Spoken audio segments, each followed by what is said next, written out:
Hello everyone, welcome to the Death Tally, where we count up all the deaths in science fiction films. I'm your host, and today we're looking at Iron Man, released in 2008. First created in 1963, featuring in Tales of Suspense number 39, Iron Man would go on to be a major player in Marvel Comics, having been one of the first Avengers. It's interesting though that Iron Man was actually considered a B-list superhero before this film was released. So why would Marvel want Iron Man to be their first star? It's because in the 90s, Marvel was going through some financial difficulties and sold off the film rights to their more popular characters such as Spider-Man and the Fantastic Four. Even though Iron Man was considered a B-list superhero, you cannot say the same now. It is due to this film's success that Marvel rules the box office today, as it kicks off the Marvel Cinematic Universe, better known as the MCU. It is because of this film that we got the Avengers films, Thor Ragnarok, and many others. While not all MCU films are that great or even good, the start of the MCU is great. If you haven't seen this film, I highly recommend you watch it before seeing this video. Now, to the film and tally. If you're wondering why you're not seeing the Disney cast, it was because the MCU didn't start at Disney, but instead at Paramount Pictures. They sold the rights to Disney at the end of 2009. I wonder if they regret making that deal now. Anyway, the film opens in Afghanistan, with Tony Stark being escorted by the US military. While driving along the road, the car in front is blown up, blocking the road. The Humvee is then shot at, with the driver then getting out, in the direction of the bullets I may add, and is, of course, immediately shot, becoming the first death to our tally. Next is the soldier riding shotgun, as he exits the vehicle and is headshotted. The final soldier then leaves, and is then killed in an explosion, with all the shrapnel somehow missing Tony. Like, seriously, look at all this, how did all the shrapnel miss him? 3 more soldiers go on the tally here. Tony then leaves the Humvee, before being blown up, unable to dodge the shrapnel aimed at his chest. The film then flashes back to a day and a half before he gets kidnapped. It serves to introduce the characters of the film, Tony's best friend Colonel Rhodes, his business partner Obadiah Stane, and his personal assistant Pepper Potts, who sells some interesting candles on the side. Tony is played by Robert Downey Jr. He first rose to fame in the 1980s with appearances in Tough Tough and Weird Science, before starring in The Pickup Artist and even getting an Oscar nomination for his portrayal of Charlie Chaplin in Chaplin. However, his career took a tumble when in the late 90s he became unhinged due to drugs. A string of arrests and failed drug rehabs led to him becoming unhireable. Thankfully, in 2001 he was able to get the help he needed and was able to kick the habit. In 2003 he returned to the screen in The Singing Detective, and with that his career was booted into full acceleration with a list of starring and supporting roles, and in 2007 he was cast as Tony Stark. Back to the film. Tony is in Afghanistan to demonstrate his new missile, the Jericho.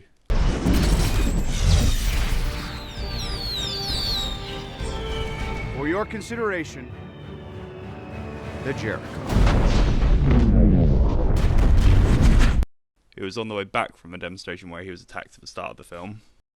A quick montage shows Tony undergoing surgery, and when he wakes up he finds that the doctor has put an electromagnet in his chest. The surgeon, another prisoner by the name of Yinsen, then explains that he was unable to remove all shrapnel, and without the magnet it would eventually make its way into his heart. Some yelling from the doors announces that the host has come to visit them. Tony is then asked to build a Jericho rocket, which he quickly refuses. He is then gently encouraged to change his mind. It is during this encouragement that he has an idea for a new arc reactor. Tony is then brought outside to see the supplies he'll need to build the Jericho missiles, many of which are from Stark Industries. While in a cave with a box of scraps, Tony is able to create a miniaturized arc reactor, which can not only power the electromagnet in his chest, but also something bigger. After fitting the new chest piece, Tony and Yinsen begin their escape plan. The pair is once again visited by their host. Upset that the Jericho is taking so long, suspicious of the duo, they threaten Yinsen with a nasty burn to tell them what they are really building. Tony, able to defuse the situation, is then given till the next day to complete the Jericho. After finishing the helmet, Tony is then suited up. Guards are sent to investigate as Tony cannot be seen by any of the cameras. The 2 guards are then blown up by a booby trap set by the pair, bringing the tally up to 8. Having now sent exclamation marks above all the guards' heads, the duo then begin to power up the suit, with Yinsen running ahead to give Tony more time, briefly able to make the terrorists retreat, before Yinsen is greeted by a firing squad. Guards then make their way into the room holding Tony, before sending one of them in to look for Tony. Tony is able to punch one across the room, causing the others to begin firing randomly into a room holding lots of explosives.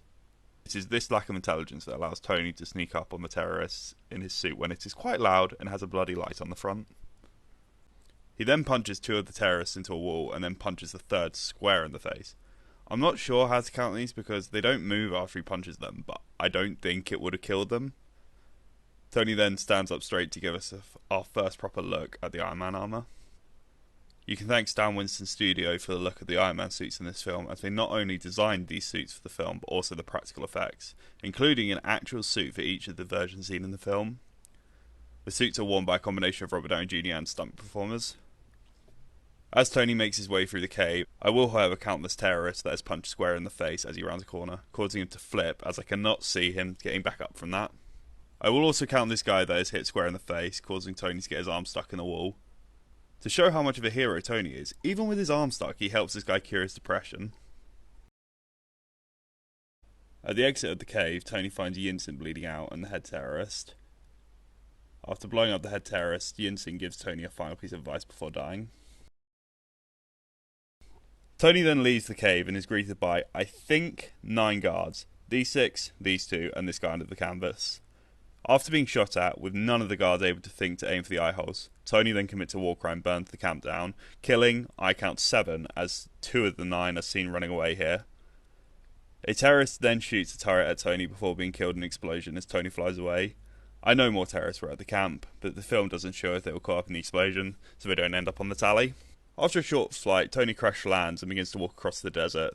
I wonder if he and Nathan Drake cross paths at all.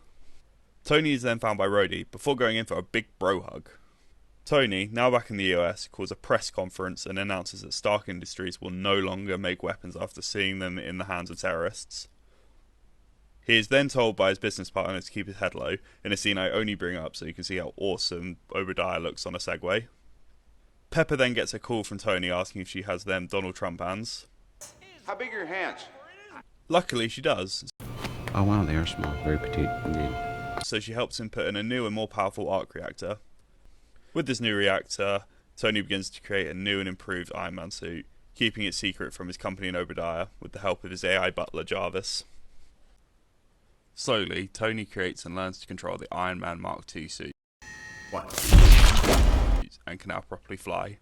This scene, through use of wire work, had Robert Downey Jr. doing his own stunts and the wires were actually connected to his feet to give a better impression that it was his boot thrusters that were actually taking him off the ground. Tony receives a gift from Pepper, showing that he does in fact have a heart. While making the last few modifications and adding a coating of hot rot red, Tony then leaves to attend a party. After arriving at the party and giving us a Stan Lee cameo, Tony is then shown photos of his weapons being used on the hometown of Yinsen by a reporter. In confronting Obadiah, he admits that he is the villain for this film. Tony, now pretty annoyed, adorns the new Mark III suit and takes flight in this awesome suit-up scene. The film then shows the same terrorist that kidnapped Tony attacking a village. Iron Man then flies in to save his father and punches this guy, sending him flying and smashing into a wall, killing him because there is no way he survived leaving that dent in the wall. Tony then kills these 3 using the repulsors in his hands. 5 terrorists then use civilians as human shields. However, having planned for this, Tony's suit then targets the 5 and kills them before they can react. The final terrorist, attempting to call for help, is then found by Iron Man and is left at the mercy of the villagers. I'm going to add him to the tally as I doubt he would survive this. After taking off to find his weapons, a tank shoots him down, which he quickly disposes of.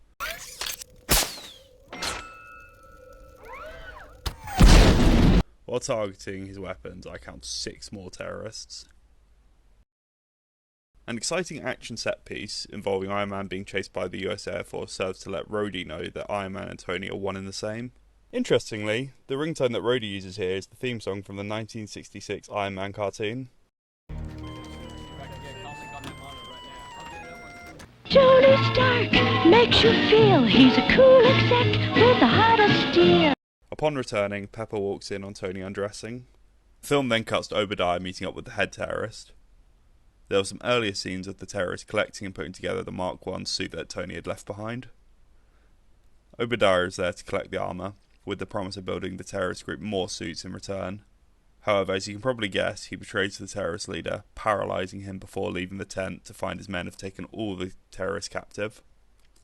With the final order, we have 19 terrorists to add, and even though we don't see him get shot, I will also count the head terrorist as I doubt he would be left alive. Cutting back to Tony, he sends Pepper into his office to find evidence that someone at Stark Industries has been selling weapons to the terrorists. After quickly hacking the computer, she finds the evidence of the illegal arms deals and finds out that Obadiah had organised the ambush against Tony at the start of the film. After copying the files and discreetly hiding them from Obadiah, she's able to leave, running into Agent Coulson and escape from Obadiah, who had discovered that she had copied the files. Pepper attempts to call Tony to warn him, but unfortunately Obadiah is already there and paralyses Tony. He steals the arc reactor, needing it to power his own suit and leaving Tony to die. This scene always confused me. Why is removing the arc reactor stop Tony's heart? It doesn't power a pacemaker, it powers an electromagnet. Why does he act like he's going into heart failure? Anyway, Tony slowly makes his way to the old arc reactor that Pepper gave him, able to plug it in before he dies. Pepper, with Agent Coulson and other agents from the Strategic Homeland Intervention Enforcement and Logistics Division, make their way to Section 16, where Obadiah has been building his new suit. After investigating Section 16, they find Obadiah in his own suit, killing this agent by punching him and killing a second by blowing him up. Tony, with the old arc reactor, suits up and flies to stop Obadiah, saving Pepper at the last moment. This leads to a very cool fight between Tony and Obadiah, featuring the use of Tony's unit beam, Obadiah using a motorbike as a bat, and no, I won't count the driver because I think he would have survived that. The fight accumulates on the roof of Stark Industries. Tony, now low on power, is unable to fight back, so gets Pepper to overload the arc reactor to destroy Obadiah. After jumping on his back and pulling out some important wires, Obadiah throws Tony onto a skylight above the arc reactor, but cannot aim correctly as Tony's ripped out his targeting system. This scene is a great example of the mixture of practical and computer effects used in this film. Jeff Bridges is actually in a suit, minus the arms and legs, with those being added in later. Tony then has Pepper overload the reactor, killing Obadiah but for some reason throwing Tony to safety. I don't know. Final scene of the film is a press conference, covering up the events of the fight between Tony and Obadiah, with Tony preparing to make a statement but giving up and saying the iconic line, I am Iron Man. An after-credit scene then takes place with Tony getting a visit from Nick Fury, head of S.H.I.E.L.D., to discuss the Avengers Initiative. And with that, we have finished one of the best superhero films ever made. Let's get to the tally. A total of 59 deaths in the first Iron Man film. With a runtime of 126 minutes, with a mean of 0.47 deaths per minute. Tony himself has a tally of 29. Best sequence of the film has got some contenders, but I think it has to go to the Mark I suit escape. Thank you for watching my first YouTube video. If you enjoyed yourself, subscribe to join me again next week on Thursday, where I'll be doing a death tally of the Incredible Hulk. I hope to see you there.